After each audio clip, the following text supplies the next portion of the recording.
let's talk Penei Sewell versus Jamar Chase / Kyle Pitts. So I want to set this up by saying there is a cartoon / meme going around Twitter. If you haven't seen it, it shows two situations.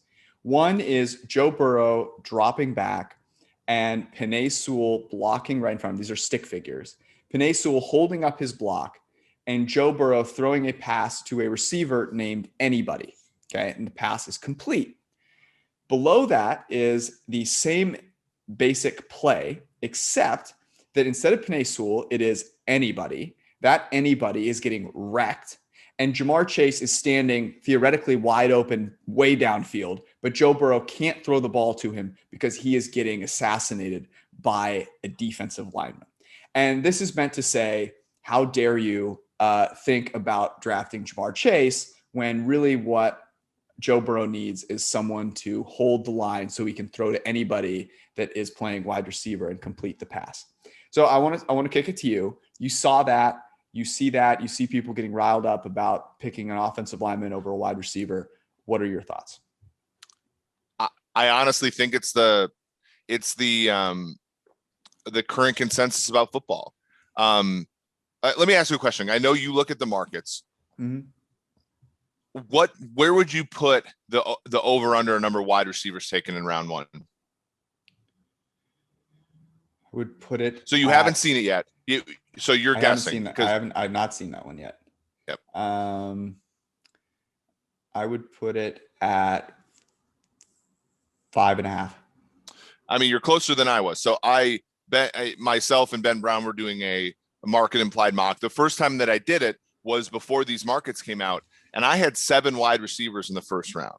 Wow. You have Bateman, the three top guys, Bateman, and then I had Rondale Moore, Elijah Moore, and Terrace Marshall. Mm-hmm. The betting markets currently have the line at 4.5. Now it is a little bit to the over. Mm-hmm. I believe it's like minus 170 actually, but that's gone down. It was minus 200 earlier. But like, just say there's 5 offensive linemen going in round one, according to the markets. The offensive line number is 6.5 minus 150 to the over. So there are people that think that almost a fourth of the draft picks that are going to be taken in round one at the end of the month are going to be offensive linemen. Yeah. And I think so our friend Robert Mays was the one that talked about this. And, he is a very big fan of offensive line play, thinks it's important. And it obviously is. Every part of football is important to a certain extent.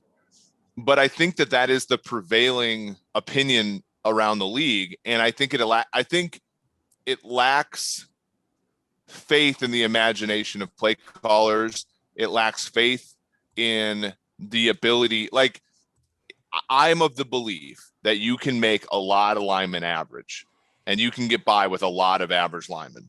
And so I disagree with this idea that you can't solve wide receiver until you solve Penei Sewell, right? Or somebody like that. I know Sewell's actually, there's rumors about him that are really, I think, kind of along the same lines as Justin Fields. So we're not going to repeat them. But like, when it comes to the Bengals, like, I can see why people want Sewell. They saw how Joe Burrow's season ended, Mm-hmm. but at the same time, like, their offensive line was a disaster last year, and Burrow actually played fairly well. Yeah. I'm not surprised that the markets are the way they are. That's why I said 5.5, right? I'm hedging a little bit for the NFL's value of those positions. I think that the uproar about Penei Sewell versus taking a Jamar Chase or Kyle Pitts, if I were to play the PTI, what word describes this? I would say it's dated. It's old. It's tired. It's an easy argument to make, okay? In the same way that setting up play action is an easy argument to make. And I would challenge people to think just a little more deeply about it. And this is not, and you mentioned Robert Mays, who is like, we love Robert, and he is number one offensive lineman guy. If you look at like football media, that is he loves offensive line play, and it's incredibly important. But it's also, as you said, average gets it done. And if you look at Tom Brady, for example, last year, his average time to throw was like 2.3 seconds. And he still managed to have an average depth of target of just under 9.5 yards downfield. It's the second longest in the NFL. It had the most deep completions of any quarterback in the NFL. Those are throws 20 plus yards downfield. And he did so because his wide receivers were incredible. In fact, just the year before, with another, average offensive line, he looked not so great because his receivers sucked. And so I just think that it's too easy for people to make the claim that, well, yeah, if you're getting knocked down, how can you throw a pass downfield? And it's like, actually, an average offensive lineman isn't getting torched and knocked down to the point where Joe Burrow can't get the ball 5 yards downfield. I just think here's one of the litmus tests I have for whether an argument is crazy or not. If like the average NFL fan happens to think it's totally correct, then you're probably not thinking it deeply, thinking it through enough. Yeah. And we've seen the one side because it's extremely apparent to us. We've seen it's sort of like the pass rush versus coverage thing where hold on. So you said we've seen the one side. Don't you think this is literally like a reaction to the last game we saw? Oh, I think so. And I'm like, obviously, think about this though. Why would you pass up on an opportunity to draft the best wide receiver in college football to keep to put yourself in a position so that you don't have it doesn't even solve the problem the Chiefs had in the Super Bowl. The problem the Chiefs had in the Super Bowl was that 4 out of their 5 starting linemen were injured. Yep. Like you're not acquiring Penei Sewell week 21 last year and having him in there. They drafted a guy in the 3rd round and they had 2 potential starters in that game opt out in July, right? Lucas Niang, the 3rd round pick from TCU, and Laurent Duvernay-Tardif, who's a doctor. Like none of those things are solved, right? Like the Chiefs actually had the exact example of what we're talking about. And maybe one of the reasons why you might opt for a Sewell, because I actually did tweet out that I don't hate the Bengals taking Sewell this specific situation, but the Chiefs drafted Eric Fisher with the 1st pick in the entire draft in 2013, and he has mostly relative to that draft position not panned out, but he's been an average tackle the whole time. And that offense has been the league's best. They made it to 2 Super Bowls with him at left tackle. In fact, they made it to a Super Bowl in 2019. Fisher missed 8 of those games. Cameron Irving, another 1st round draft pick, by the way, they don't always work, was one of the worst offensive linemen in football for 8 games. And yes, the Chiefs lost 3 of those games, I think, but their offense was still like functional even with him in there. So whereas if you look at their, to me, and people laugh at this, but to me, the biggest difference between the Chiefs offense in 2019 playoffs and 2020 playoffs is the 3rd option for the Chiefs in 2019 played fantastic, football. And the 3rd option for the Chiefs played okay in the AFC title game. He did fumble a punt, but he made 2 big plays on offense. And in the Super Bowl, the 3rd receiving options for the Chiefs were nowhere to be found. And so the Buccaneers were in a really good spot with the Chiefs are weak up front. They could rush with 4 and play 7, and you could allocate 4 of those 7 to Kelsey and to Hill, and those other 3 leave you in a 3-on-3 situation. And if those secondary and tertiary guys don't work, then you get what the Chiefs got, where guys aren't open right away. So that to me, that's where people don't realize that. People don't understand the pressure is oftentimes the product of guys not getting open early in the pattern. Yes. And that's a huge point, right? And we've studied this, that quarterbacks to a large extent own their pressure rate by how long they hold onto the ball. And that's why I brought up the Tom Brady example. Tom Brady gets rid of the ball quickly, and it doesn't mean that he's dinking and dunking it like Alex Smith. I had a few things I want to say here. The first thing is I'll just reference PFF WAR. Trent Williams, most valuable offensive lineman in football last year, about 0.4 of a win above replacement. He was amazing. Davante Adams, and there's a reason I'm glad it's Davante Adams. Davante Adams was the most valuable wide receiver, just under a full win above replacement at 0.9 of a win. So almost double what the most valuable offensive tackle was. And over the course of the last 3 years on average, that has basically held up.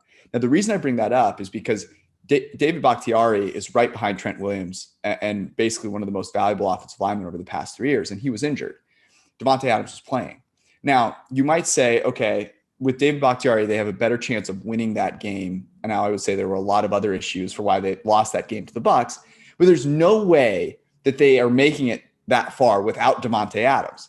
And if you look at the other 4 teams in the Final Four, you have the Bills, who had a tremendous receiving core, and Stephon Diggs. And you have average offensive line play, right? Yes, like average offensive line play. You have the Bucs. Their offensive line was good, but they were not great. And Tom Brady made that offensive line look a lot better by how quickly he got rid of the ball. They had an elite wide receiving core and tight end core. And then you've got the Chiefs, of course, who, look, their offensive line became putrid by the time they got to the Super Bowl, but their wide receivers, by and large, were very, very good. And so you look at, these teams and you go, what's the constant? It's an elite passing game formed by a really great quarterback and a great receiving core. And I just think that is the way that the league is moving. And a lot of people are thinking about the league the way maybe it was a long time ago. And I'm agreeing with you. I don't have a huge issue with them taking an offensive tackle, but for me, it would not be a question. I would take Ja'Marr Chase or Kyle Pitts. And I'll say this as well. The fact that there isn't consensus on Sewell versus Slater is interesting to me. And I wonder if that leads the Bengals to there is though, is like sorry for interrupting. I think there is, among the things that matter, like the markets, do you think that the non-consensus between Sewell and Slater is just making shit up right now in the Maybe, but we've moved. What I was going to say is, like, Chase is definitively, like, Chase and Pitts are in a league of their own, like Ja'Marr Chase dominated. He was the best receiver in football. I think he was wins above average, the most valuable wide receiver as a 19-year-old. Yeah. With Joe Burrow and a not good offensive line. If you get a PFF subscription, go look at those grades back for that offensive line. They were not very good. Joe Burrow and that wide receiving core made them great. Because I agree. Look, I think in the minds of, if you're watching NFL Network or you're on Twitter or whatever, like there was that report that came out from Albert Breer that said, all this kind of stuff I think is just nonsense, in the sense that, like, Chase was like about minus 150 to be the first wide receiver taken. Now he's minus 400. Devontae Smith is plus 500. So is Jalen Waddle. If you look at O-line, this actually has gone down with all this silliness. The other thing was that he had short arms and all that stuff, but like, Sewell was minus 1,000 to be the first offensive lineman taken. He's now minus 625, which still are higher implied odds than Chase. Slater is plus 350. I do think it's interesting in the sense that Slater is one rival there, and maybe that's confusing people. Whereas at wide receiver, I think people are putting Waddle and Smith sort of in the same category, and that's what the betting markets are doing. Whereas Chase is clearly above both of them.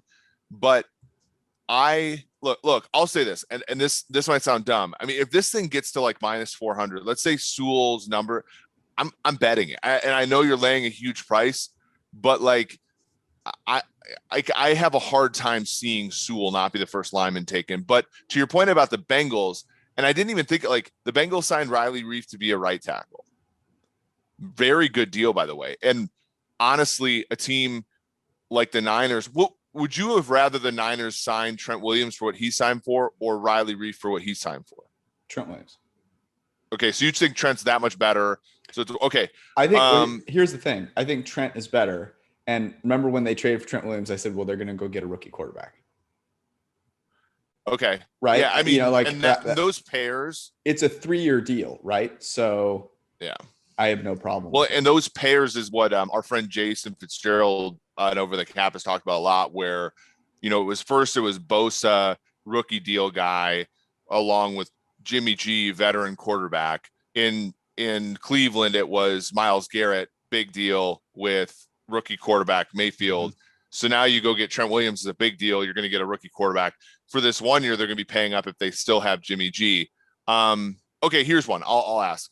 would you rather have would you rather have Orlando Brown? Because this is the other name that's coming up. Would you rather have Orlando Brown and what it's probably going to cost for him in a trade plus the salary, or would you rather have Riley Reef?